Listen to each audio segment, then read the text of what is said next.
sir. This is a good life we're living, isn't it?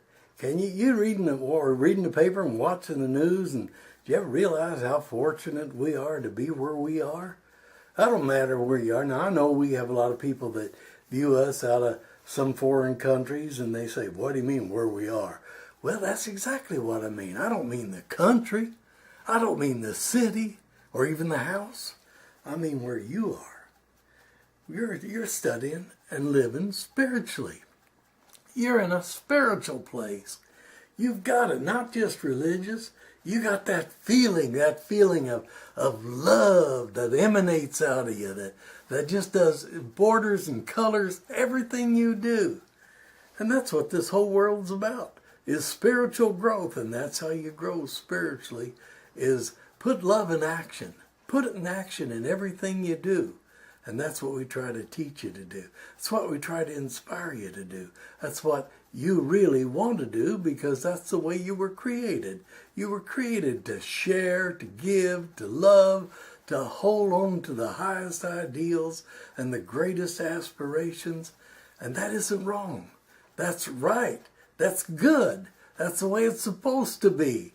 And you're going to live up to it.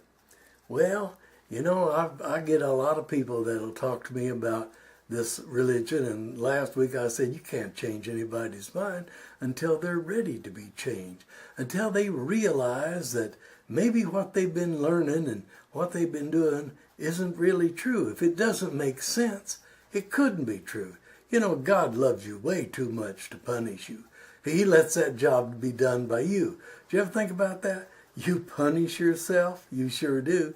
You have guilt, and you have bad feelings and anger and all these negative things. That's pure punishment. You don't need them. Let go of those things. You say, well, gee, that'll make me weak. No, it'll make you loving and good. And weak? No, that makes you stronger, because you can do it and give it with love and hold on to it with love.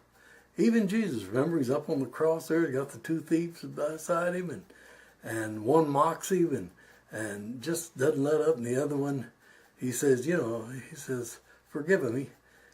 You're a good person, Jesus. You shouldn't be here with us. And Jesus said, you have love in your heart. You'll be with me in paradise today. Well, that's true. That's true. With love in your heart, you get it all. Even Jesus, he forgave everybody. He says, forgive them, Father. They don't know what they're doing. Well, that's right. People don't know what they're doing. Even the judges, the juries, and the attorneys and all that. I hear about all these crazy things that have been happening with the judges in the past and people condemning them. Well, they probably need to be condemned, but by themselves. They can punish themselves. But what makes those things work isn't important to you and me. What's important to you and me is how we work, how we think, and what we do. So it may be hard for you to begin with, but in the long run, it's going to be worth it.